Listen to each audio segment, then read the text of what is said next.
Assalamualaikum warahmatullahi wabarakatuh. Alhamdulillahi rabbil alamin.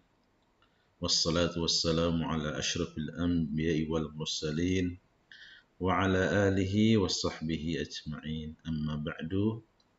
Faya ibni talaba azikumullah.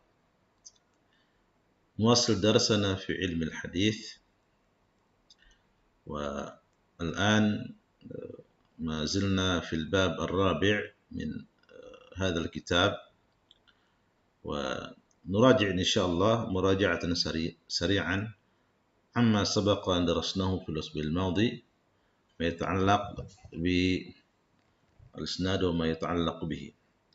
في الأسبوع الماضي درسنا الإسناد العالي وأما النازل يعني لم ندرسه. طيب، في هذا اللقاء المبارك إن شاء الله سوف نتدارس معكم هذه النقاط المهمة الإسناد العالي والنازل المسلسل ورواية الأكابر عن الأصاغر ثم رواية الآباء عن الأبناء والمذبذب والأخير السابق واللاحق. والآن ندخل في النقطة الأولى الإسناد العالي والنازل. المقدمة هذا درسناه عن أهمية الإسناد، ثم تعريف الإسناد العالي. نراجع مراجعة سريعة. الإسناد العالي ضد النزول، ضد النزول.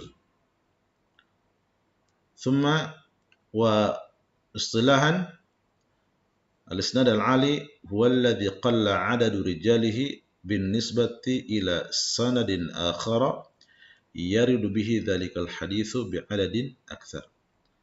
Adalah sanad hadis yang sanadnya, rangkaian sanadnya itu sedikit bila dibandingkan dengan sanad yang lain yang hadis itu datang dengan jumlah yang lebih banyak. Taib. Al-mithal bil mithal yatadhihul hal, dengan contoh ini maka tadi menjadi jelas insyaallah. Mithul hadis an Ibnu Abbas radhiyallahu anhu anna an-nabiy sallallahu alaihi wasallam tazawwaja Maimunata wa huwa muhrimun. Rasulullah menikahi Maimunah padahal beliau sedang dalam keadaan ihram. Taib. Hadzal hadis taib rawahu Muslimun wa kadzalik rawahu Al-Bukhari. Taib. Al-masafah baina Muslim wa Rasulillah sallallahu alaihi wasallam unzur. Hunaka adadun kabirun minar ruwat. Antara Muslim dengan Rasulullah terhalang beberapa perawi ini. Muslim dari gurunya Abu Bakar dari Ibnu Uyainah, Ibnu Ainah min Ibnu Namir, dari Sufyan, Ammar, Abi Sya'tha, dan Ibnu Abbas Rasulullah sallallahu alaihi wasallam. Sementara Bukhari hanya terhalang 4 orang antara beliau dengan Rasulullah. Abul Mughirah, Al-Auza'i, Atha, Ibnu Abbas. Ini disebut isnad ali, dan versi Muslim disebut dengan isnad nazil, turun ke bawah, nazala. Nazala. Fahimtum? Insyaallah. Taib. والآن ندخل في أقسام العلو. أقسام العلو. العلو ينقسم إلى القسمين، يعني إلى قسمين.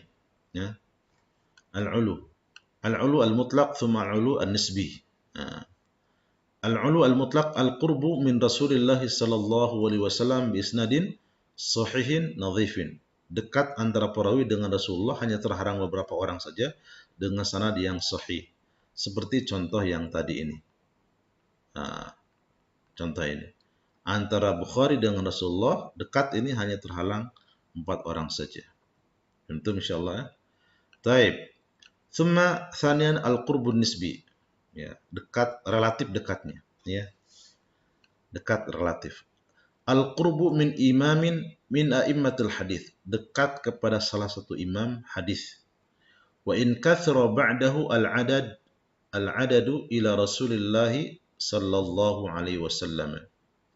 Mithlu al-qurbi min al-A'mash, ya, aw ibni Jurayj, aw Malik, aw ghairihim.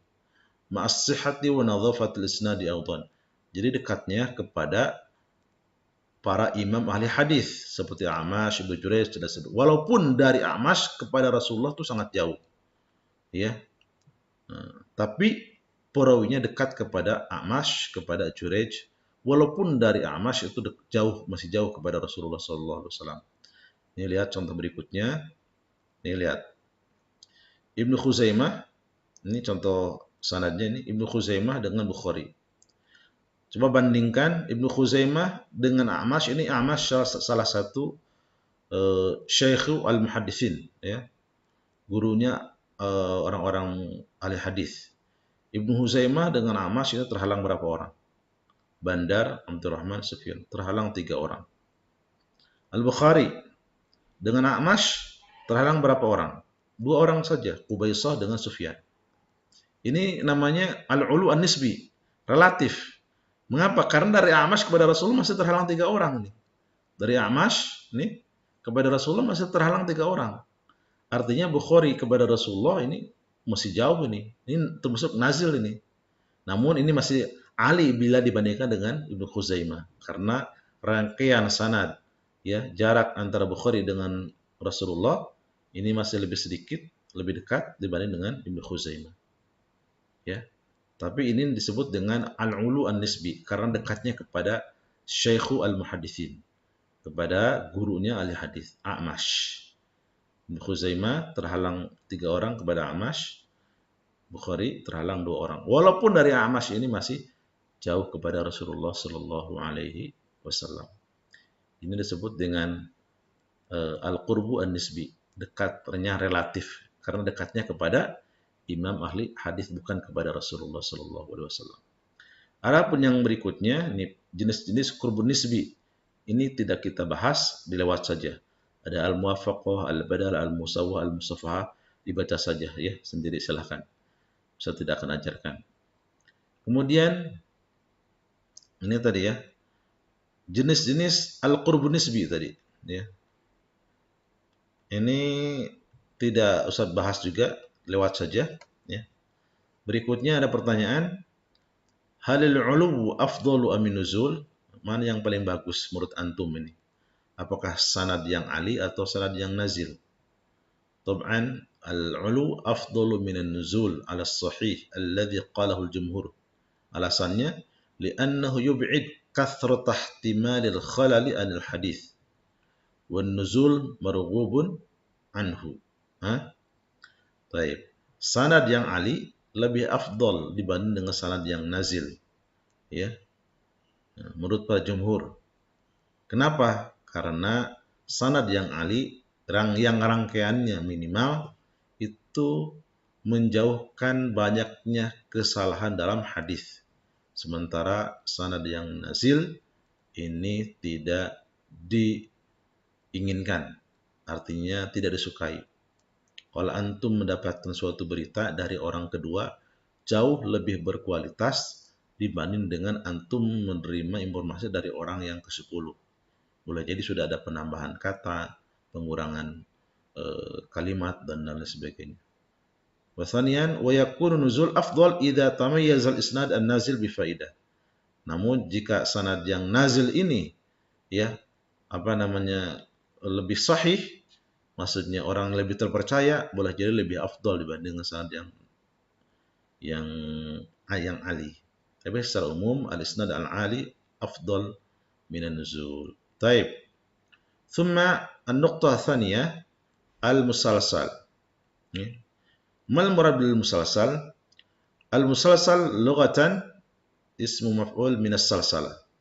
Salsala yusalsilu salsalatan, musalsilun musalsalun. Wa huwa ittisalu syai' bi syai'.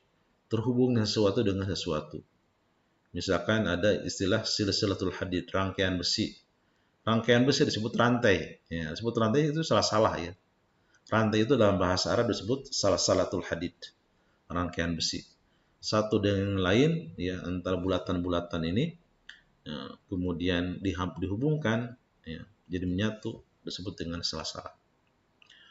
Wastilahan huwa tatabu'u rijali isnadihi ala sifatin aw halatin lirruwati taratan walirriwayati taratan ukhra. Tatabu' keikutsertaan para perawi dalam sanad atas suatu keadaan, suatu sifat, ya, mengikuti perawi itu sendiri atau mengikuti bentuk periwayatan. Jadi ketika meriwayatkan hadis, si rawinya tercantum di dalamnya, ya, menceritakan dia, ya kan, dia dengan Rasulullah Shallallahu Alaihi Wasallam atau suatu keadaan, baik perkataan, perbuatan, nanti insya Allah kita sebutkan. Sekali lagi adalah keikutsertaan para perawi dalam sanad hadis atas suatu sifat. Termaktub, ya tertulis, ya dia sebagai perawi tentu di kalangan sahabat, ya. Namun dia juga termasuk pelaku yang disebutkan oleh Rasulullah Shallallahu Alaihi Wasallam tersebut. Baik. Ya. Anwa'uhu al-musalsal yanqasim ila thalathati aqsam. Al-musalsal bi ahwalir ruwat al-qauliyah. Ini dengan contoh yang insyaallah jelas. Keikutsertaan perawi, ya, dengan kondisi atau keadaan perawi dari sisi kata-kata, ya, termasuk di dalamnya. Mithul hadis Mu'adz bin Jabal anna Nabiy sallallahu alaihi wasallam qala, ya Mu'adz. Ini yang meriwayatkan Mu'adz, tapi di sini mohon maaf, tolong perhatikan.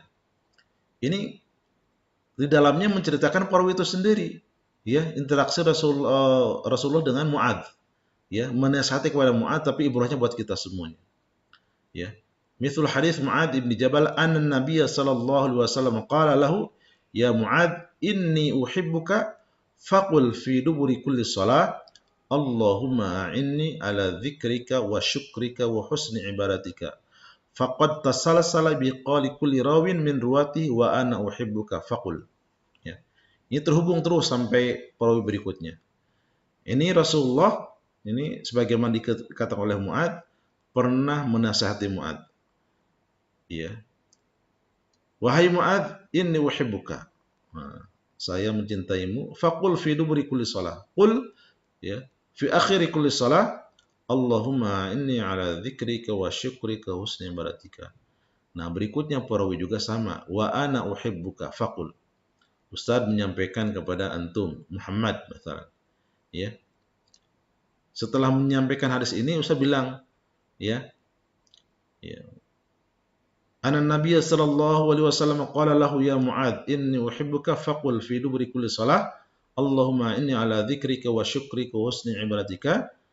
Wa ana uhibbuka ya Muhammad faqul Allahumma inni ala dzikrika wa syukrika husni ibadatika. Jadi setelah refleks, perawi berikutnya menyampaikan kepada muridnya dengan kata-kata wa ana uhibbuka faqul fi akhiri kulli shalah Allahumma inni ala dzikrika wa syukrika husni ibadatika. Ini namanya al-musalsal al-qauliyah. Keadaan perawi setelah refleks mengatakan kepada perawi berikutnya wa ana uhibbuka faqul. Ya. Wasanian al-musalsal bi ahwalir ruwat al-fi'liyah. Ya, keterhubungan, keterkaitan kondisi keadaan perawi tapi dari sisi perbuatan. Mithlu hadis Abi Hurairah radhiyallahu an qala syabbaka bi yadi Abul Qasim sallallahu alaihi wasallam qala khalaqallahu al-ardha yawma sabti faqad tasalsala bi tashbiki kullin min ruwatihi bi yadi man rawa anhu. Jadi ketika, ya, Abu Hurairah mengatakan nih, syabbaka biyadi. Jadi gini, tangan Rasulullah dengan tangan Abu Hurairah begini. Syabbaka biyadi Abul Qasim. Ya. Rasulullah menggenggam tanganku begini, ya. Dia mengatakan waqal khalaqallahu al-ardha yauma sabt. Ya, Allah menciptakan bumi pada hari Sabtu. Nah, faqad tasalsala, secara refleks perawi berikutnya menyampaikan kepada muridnya dengan menggenggam tangan muridnya begini. Contohkan, ya. Faqad tasalsala, ya, terhubung bi tashbiki kullin min ruwatihi bi yadi man rawanhu, dengan menggenggam tangan perawi, ya, dengan tangan murid-muridnya. Begini, ya, refleks. Kemudian yang berikutnya adalah al-musalsal bi ahwalir ruwat al-qauliyah wal fi'liyah ma'an. Terhubungan perawi Ya, nanti dengan perawi yang selanjutnya